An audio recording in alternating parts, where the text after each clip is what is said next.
Hello everyone, welcome to my channel. My name is Alecia Lott, and this channel is for those of you who would like to have a journaling routine that is messy, minimalist, and low budget, and for those of you who want to use journaling for mental health and growth and feelings and stuff. Today we are going to pull out our journals and write about something that we all struggle with, our relationship with our stuff. Why is it so hard to let go of belongings? How are they connected to our past? And more importantly, how can we start to detach and move forward?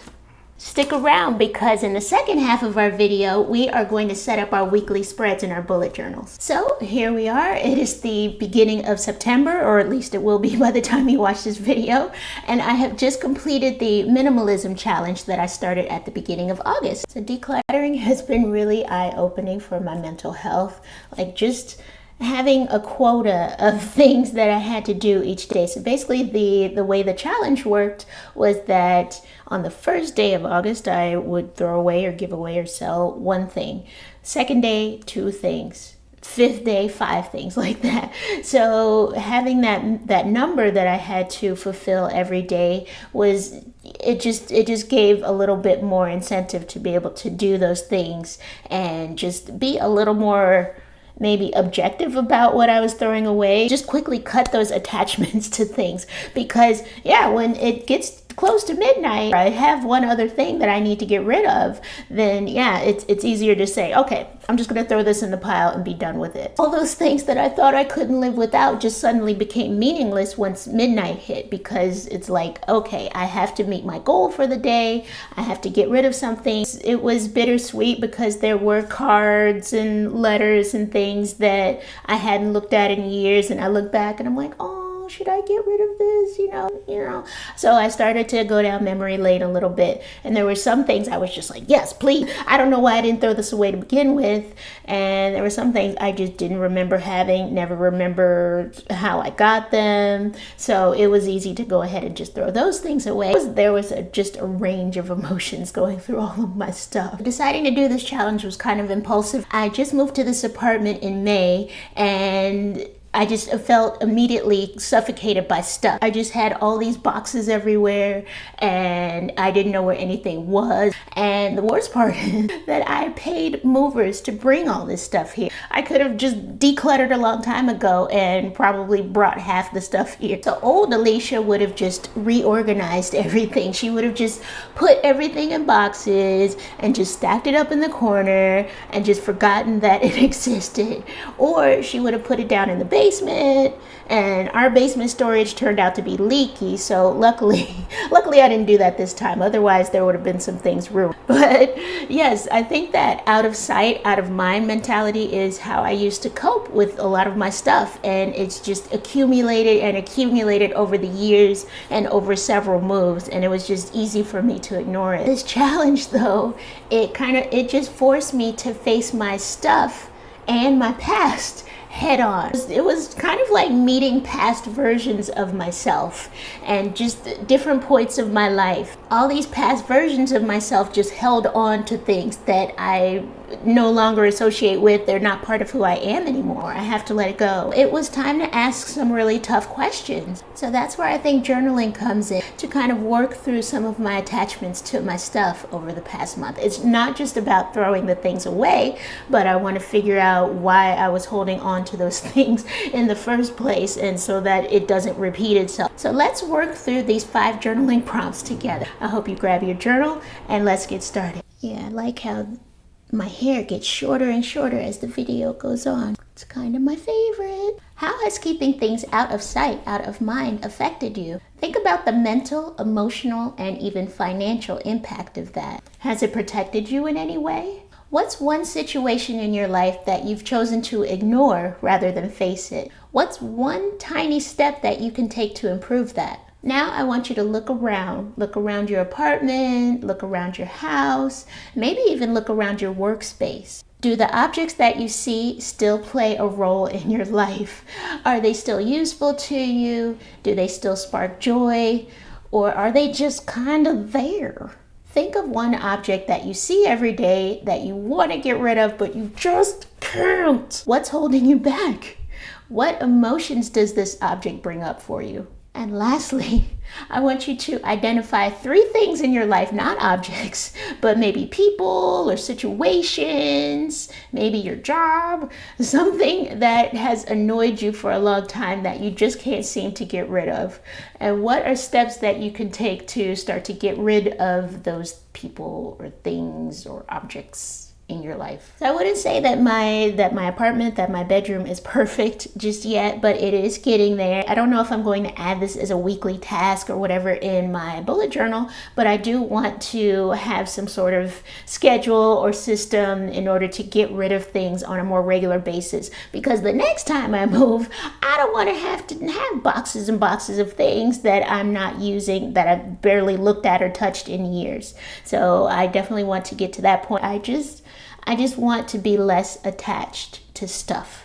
But now that we're at the end of this challenge, I'm starting to wonder if all of this whole month, might be just another way of distracting me from something that's really important. Writing?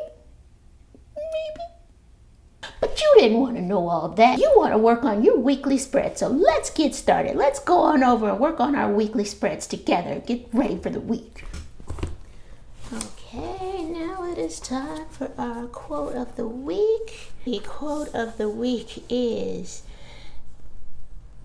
the question of what you want to own is actually the question of how you want to live your life. And that is by Marie Kondo. She was an inspiration when I was thinking about picking up different objects and wondering if they sparked joy, if they brought back a happy memory, if they were still useful to me in my current life as it is right now, not 10 years ago, not even 6 months ago, but right now. And yeah, just starting to think about whether I still needed this thing in my life, if it still serves its original purpose. So thank you, Marie Kondo, and that was a beautiful quote. Okay, so here is my weekly spread from last week. I feel like it was a good week. So this section of weekly tasks I've had for months and months now, and I just suddenly decided, you know what, this section is not working for me anymore as part of my weekly spread. But I didn't, and kind of still don't know what to do with this section. I have this post-it note here, and it just says, where is the fucking gorilla? And the reason for that is there's this, okay, let me backtrack. So what had happened was,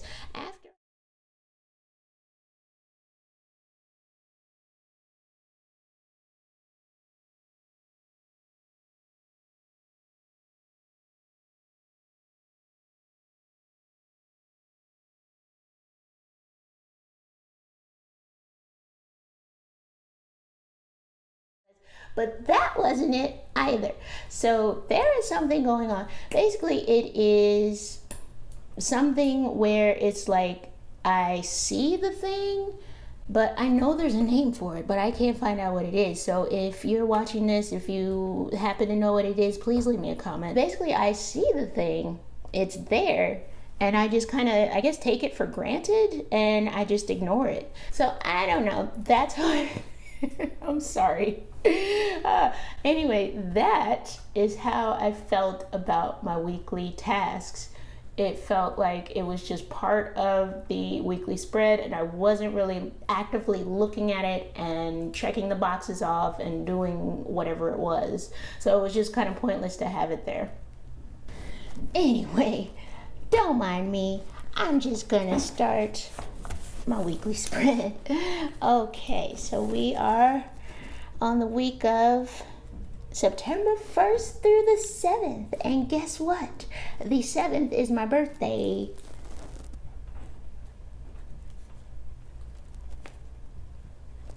I'm so happy to be starting a new month.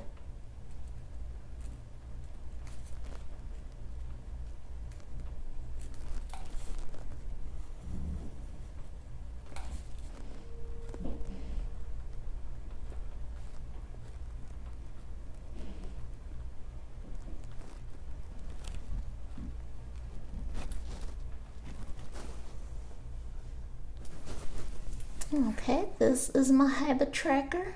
I've been tracking the habits. I try to leave a couple spaces down here because invariably I come up with something midway through the week that I want to try out. I may not do it the following week, but you know, I like to leave myself some experimental space right here for new activities, new projects. Okay, now I'm gonna do my to-do list.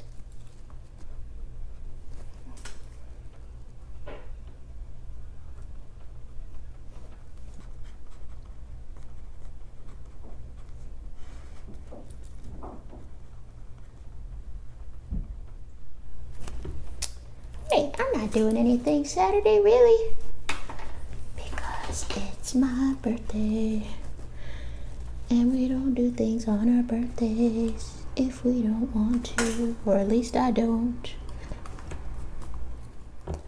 I did not leave myself much space here at all. I may have to redo this part here, but yes, it's supposed to be next week and then 2 weeks from now, so I have to write really teeny tiny. So nice to be in a new month. Look at that. Yes. So crooked. Oh, it's not bad. September. Where are the Virgos? All right, so since I don't quite know what to do with this middle space, it seems kind of silly to just leave it empty. So I'm going to put my goals up here. I don't like the way that I wrote that. Oh, my nail polish is chipping already. Okay, I wish I had spaced these out a little more, but that's okay. Now I have all this empty space and I don't know what I'm gonna do with it. So I do want to incorporate more, I guess, more free writing, planning, dumping in my journal, just to like get all of my ideas and thoughts about the future and about what I should be doing on paper and in my journal. I started bullet journaling to begin with in order to get all of my notes and stuff into one place, and over time it started to kind of spread back out again. I mean, at least I still have the planning portion of that, but I've completely gotten away from kind of the note-taking and note-keeping aspect of bullet journaling, so I do want to get back to that in some kind of way. So maybe this will be my space. I already have over here, I don't want to show you exactly, but I have like a planning space here, which I was going to use like as a brain dump maybe on Sundays. I'm definitely in kind of a transitional moment right now with all of this, so I will figure something out. But you don't care about that. Let's get on with our intention of the week. I did not leave myself enough space, but that's okay. It's going to be a small intention of the week.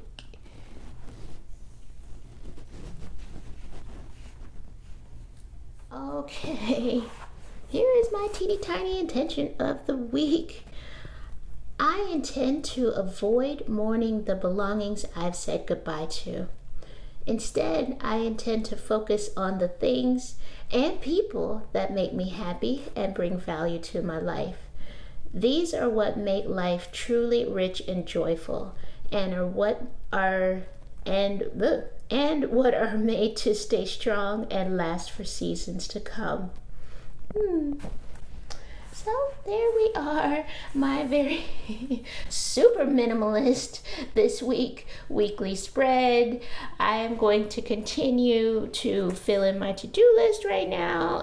So I will fill in things that I would normally be doing every week anyway, and also just events and meetings and appointments and all the things that make life what it is. And I just want to thank you, above all, just thank you for joining me today, and I hope this video was helpful for you as you start to detach from some of your belongings that you may have been holding on to and not giving yourself space to either get new things, or hopefully not too many new things, or just giving yourself that mental room to grow and stretch and move on from the past. past. So I hope that that was all helpful in that regard. And I just wish you all a wonderful week. And I'm going to give you the blue fingernailed upside down wave goodbye. Have a good week.